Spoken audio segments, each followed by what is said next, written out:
안녕하십니까. 달빛 브리핑입니다. 여러분, 휴대전화로 걸려오는 본인 인증 전화, 과연 안전할까요? 이번 사건은 그 믿음을 무너뜨렸습니다. 우리 일상 속 통신망의 빈틈을 파고들어 수천 명의 정보를 빼돌린 충격적인 범죄, 바로 KT 해킹 사건입니다.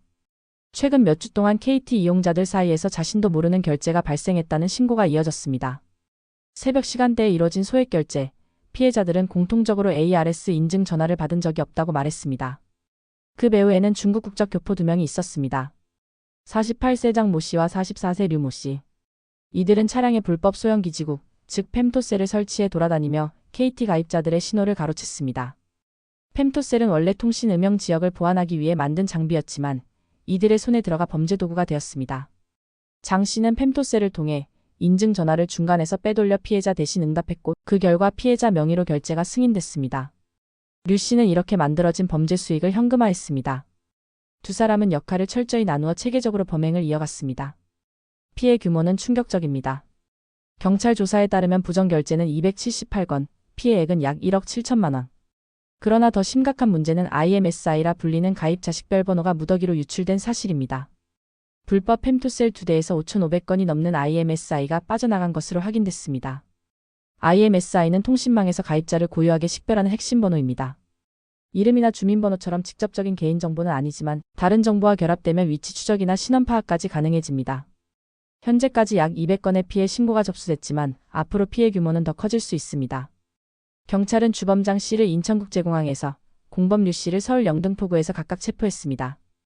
두 사람에게는 정보통신망법 위반, 컴퓨터 등 사용 사기, 범죄 수익 은닉 혐의가 적용됐습니다.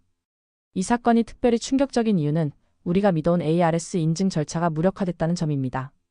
휴대전화로 직접 받아야 하는 인증 전화를 불법 펨토셀이 가로채면서 피해자가 아닌 제3자가 응답해 결제가 승인된 것입니다. 본인 인증의 마지막 보루가 사실상 무너진 셈입니다. KT는 IMSI 외에 이름이나 전화번호 같은 개인정보는 유출되지 않았다고 발표했습니다. 그러나 전문가들은 IMSI 자체만으로도 충분히 위험하다고 지적합니다. IMSI가 다른 정보와 결합될 경우 2차, 3차 피해가 이어질 수 있기 때문입니다. 이 사건은 통신사 장비 관리의 허술함도 드러냈습니다. 펨토셀이 어떻게 불법 유통망으로 흘러들어갔는지, 장비 회수는 제대로 이뤄졌는지 기업의 책임이 도마에 오르고 있습니다. 정부와 규제 당국 또한 비판을 피할 수 없습니다.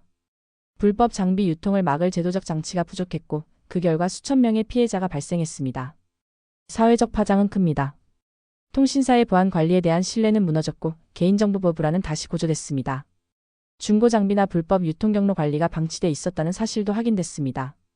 이번 사건을 계기로 통신사뿐 아니라 정부와 제도 전반에 대한 비판이 거세지고 있습니다. 경찰은 추가 공범 여부와 장비 확보 경로, 범죄 수익의 흐름을 추적 중입니다. KT는 피해 고객 보호와 추가 피해 방지를 위한 대책을 내놓아야 합니다. 정부 역시 통신 장비 관리 제도를 재정비해야 한다는 목소리가 커지고 있습니다. 5G, 6G 시대가 다가올수록 새로운 장비는 늘어날 것이고, 이번 사건은 그 장비들이 또 다른 취약점이 될 수 있음을 보여줍니다. 편리함을 위해 도입된 기술이 범죄자의 손에 들어가 수천 명을 피해자로 만든 사건. KT 해킹 사건은 우리 일상 속 보안이 얼마나 취약할 수 있는지를 다시 일깨웠습니다. 기업은 책임 있는 관리와 보안 강화에 나서야 하고, 정부는 제도적 허점을 보완해야 합니다. 이용자 또한 스스로의 결제 내역을 꾸준히 확인하며 경각심을 가져야 합니다. 여러분은 이번 사건을 어떻게 보셨습니까? 휴대전화 인증 여전히 안전하다고 생각하시나요? 댓글로 의견을 남겨주시기 바랍니다. 달빛 브리핑은 앞으로도 사실에 기반한 깊이 있는 뉴스를 전해드리겠습니다. 시청해주셔서 감사합니다.